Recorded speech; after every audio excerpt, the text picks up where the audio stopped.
Bendiciones, mi hermano. Que la paz de nuestro Señor Jesucristo habite en nuestros corazones y nos ayude en cada una de nuestras actividades diarias. La reflexión del día de hoy la vamos a tomar del libro de Jonás, capítulo 1, versículo 1 y siguiente. Y dice: Yahvé habló a Jonás, hijo de Antí, diciéndole: prepárate y vete a Nínive, la metrópoli, para anunciar que su maldad ha llegado hasta mí. Jonás se preparó para huir a Tarsis, lejos de Yahvé, bajo Jope, donde encontró un barco que zarpaba para Tarsis. Pagó su pasaje y se embarcó para ir con ellos a Tarsis, lejos de Yahvé. Lectura tomada del libro de Jonás, capítulo 1, versículo 1 y siguiente. Jonás, un hombre judío al que Dios escoge para una misión, al que Dios le da una tarea, pero es una tarea que Jonás no quiere desempeñar, que Jonás no quiere realizar. ¿Por qué Jonás no quiere ir a Nínive a hacer la voluntad de Dios? ¿Por qué Jonás no quiere ser un profeta? Si lo normal es que Dios escogiera a un hombre común y corriente del pueblo hebreo para que fuera su profeta. Eso era lo normal. ¿Qué es lo que pasa? Que Jonás no quiere hacer la voluntad de Dios. Sencillo, querido hermano, y es lo siguiente. Jonás es del pueblo judío, conoce a Dios, conoce a Yahvé. Pero Yahvé lo está llamando, Dios lo está llamando para que anuncie a un pueblo que no es judío. Nínive es una metrópoli, pero Nínive es considerada como una ciudad pagana, una ciudad donde no se alaba a Dios, una ciudad donde tienen muchos dioses, donde el conocimiento de un solo Dios verdadero no existe, donde el conocimiento de un Dios que creó todo lo que nos rodea no existe. Ellos tienen varios dioses. Un dios para el amor, un dios para la fertilidad, para la cosecha, para la lluvia. En fin, son politeístas. Por esa razón, Jonás no quiere ir a Nínive. Pero esta razón nos habla ya de la universalidad de Dios. Que Dios no está encasillado únicamente en el pueblo judío, que sus ojos están puestos en toda su creación, en todos los pueblos y comarcas que en ese momento existía. Dios tenía cuidado de ellos. Por ese motivo, Jonás no quiere hacer la voluntad, se niega y pretende huir, pretende irse a Tarsis. Tarsis significa del otro lado del mar. Jonás creía que si se iba lo suficientemente lejos, Dios no lo iba a encontrar. Jonás creía que si él salía del pueblo judío, salía del territorio hebreo, Dios no lo iba a encontrar. Pero a donde nosotros vayamos, Dios va a estar. En ningún lugar del mundo está la ausencia de Dios. Dios siempre está. Hay que entender que hay momentos en la vida en que tú y yo somos Jonás, en que tú y yo no queremos la voluntad de Dios en nosotros. ¿Qué pasa cuando llega una enfermedad a nuestra vida? ¿Qué pasa cuando llega una crisis económica? Cuando llega una situación de desempleo. ¿Qué pasa cuando viene una adversidad? Cuando viene una precariedad. Lo primero que hacemos es negar la realidad. Lo primero que hacemos es no aceptar la voluntad de Dios y comenzamos a buscar una solución casi que inmediata, algo que nos ayude a salir rápidamente de la situación en la que nos encontramos. Si es una situación de desempleo, creemos y tenemos la idea que a la vuelta de unos días volveremos a engancharnos en un nuevo empleo. Si es una enfermedad, creemos que tomarnos una pastilla y ya estamos mejor. Pero ¿qué pasa cuando la voluntad de Dios va más allá de mi querer? ¿Qué pasa cuando la voluntad de Dios es que no sea una enfermedad pasajera, sino una enfermedad que te va a tomar unos años? ¿Qué pasa si esa situación de desempleo se alarga por unos meses o por unos años? Comenzamos a renegar de Dios. Comenzamos a tratar de huir de Dios. Comenzamos a buscar soluciones equivocadas. Comenzamos a ir a espiritistas, a personas que leen la mano, que leen el café. Comenzamos a buscar el baño de una cosa porque nos han echado algo. Queremos huir de la voluntad de Dios. Por eso tú y yo en muchas ocasiones de nuestra vida hemos sido Jonás. No hemos querido aceptar la voluntad de Dios. El no aceptar la voluntad de Dios tiene sus consecuencias. De eso voy a hablar ahorita. Entonces, una vez que nos identificamos como Jonás y comenzamos a huir, comenzamos a ir quizás al lugar más lejos que creemos, donde los brujos, donde los hechiceros, donde los que practican porquería, maleficencia y todo eso, comenzamos a ir allá. Comenzamos incluso a cambiar de iglesia, vamos del timbo al tambo, de una iglesia porque esta me prometió esto, pero cuando no me lo dio, voy a la otra y así. Comenzamos a tratar de huir de la voluntad de Dios. Eso no se puede hacer. No podemos huir de lo que Dios quiere para nosotros. No podemos escondernos de su santa y divina voluntad. Eso significa Tarsis, huir de Dios al otro lado del mar, lejos. Pero la palabra nos cuenta, el capítulo nos cuenta que Jonás se ha embarcado hacia Tarsis, va rumbo, va en el mar, y de repente se desata una fuerte tormenta, una ventisca, un huracán, que comienza a hundir el barco, comienza a hundir ese barco donde navega Jonás.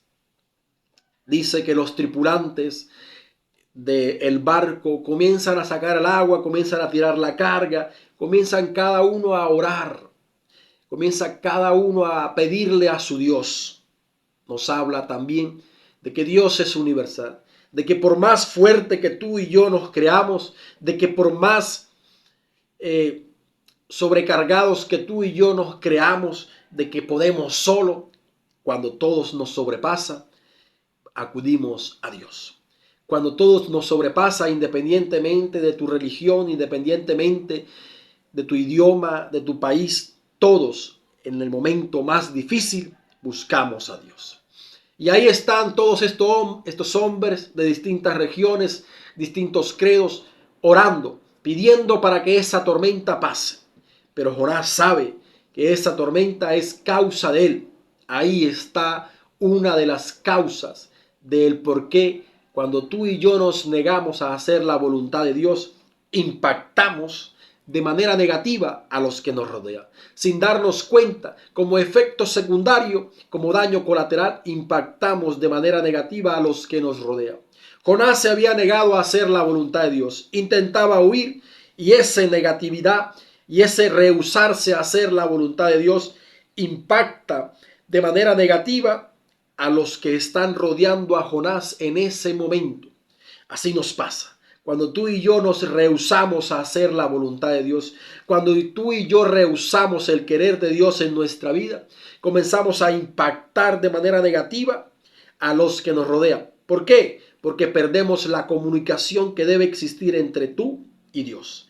Perdemos la comunicación de padre e hijo y ese rompimiento de comunicación da la puerta abierta para que el demonio entre y haga con nuestra vida migajas, haga de nuestra vida un basurero y comenzamos a impactar de manera negativa a las personas que nos rodean. Comenzamos a impactar de tal forma que los que nos rodean se ven afectados por algo que ellos no han hecho.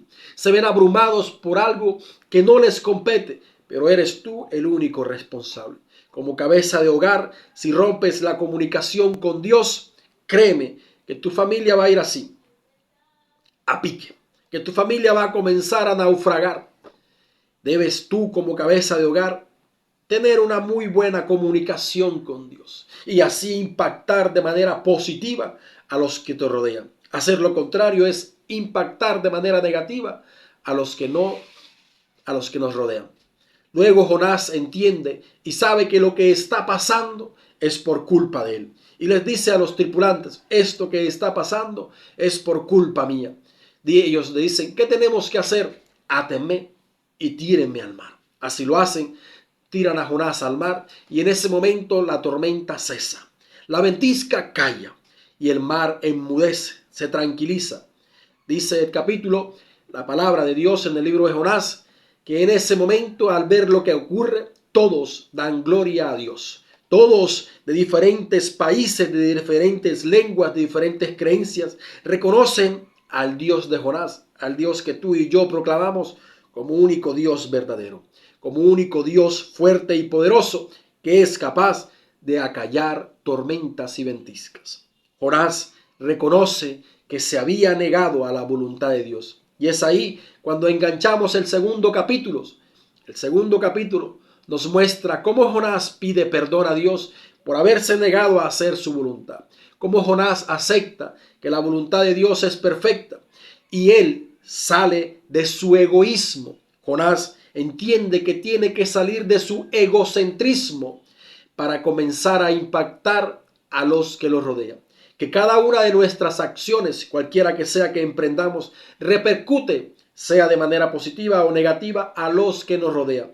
No estamos aquí en este mundo como unas islas pensando únicamente en nuestro beneficio.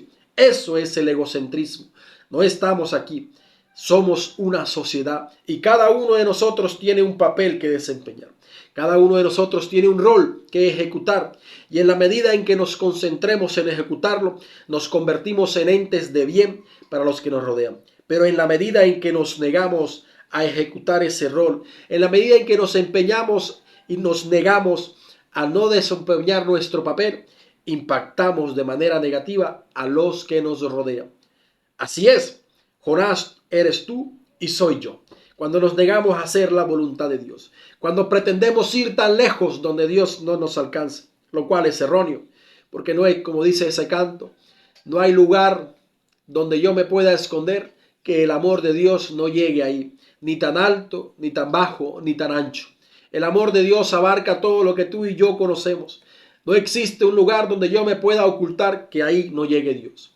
Y si la voluntad de Dios es que tú vivas este proceso en el cual te encuentras, acéptalo. No reniegues, acepta con amor que esa es la voluntad de Dios. Vive ese proceso, saldrás de ahí. Jonás salió de ahí. Jonás entendió que había que aceptar la voluntad de Dios y amarla. Y dijo, ok, Señor, voy a hacer tu voluntad. Voy a ir a Nínive, aunque no quiero, aunque no me guste, pero voy a ir. Acepto mi voluntad. Cuando estás en tu labor diaria y tu jefe te dice, mira, haz esto, voy a hacerlo porque toca. Hoy vine porque toca, con el simple hecho de cumplir. No lo hagas de esa manera. Hazlo con amor. Como dice Pablo, todo lo que hagáis, hacerlo como para el Señor, hacerlo por amor. Jonás tiene mucho que enseñarnos y hoy solamente hemos analizado el primer capítulo y el segundo. Luego seguiremos analizando el tercero y el cuarto, porque Jonás tiene 4 capítulos. Es un profeta conocido como los profetas menores, pero tiene una gran enseñanza. Nínive, una ciudad pagana, recibe la misericordia de Dios. Todos estamos prestos a que Dios nos dé su misericordia. Sin importar lo que tú y yo hayamos hecho, Dios está con los brazos abiertos, esperando para darnos su misericordia. No seamos Jonás que no aceptamos la voluntad de Dios. No impactemos de manera negativa a los que nos rodean.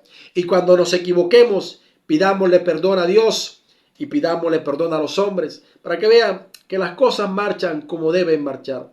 Mi hermano, levántate, maquíllate hermosa, colóquense la mejor pinta, échense la mejor colonia, porque hoy es un día grande, hoy es un día bendecido por Dios.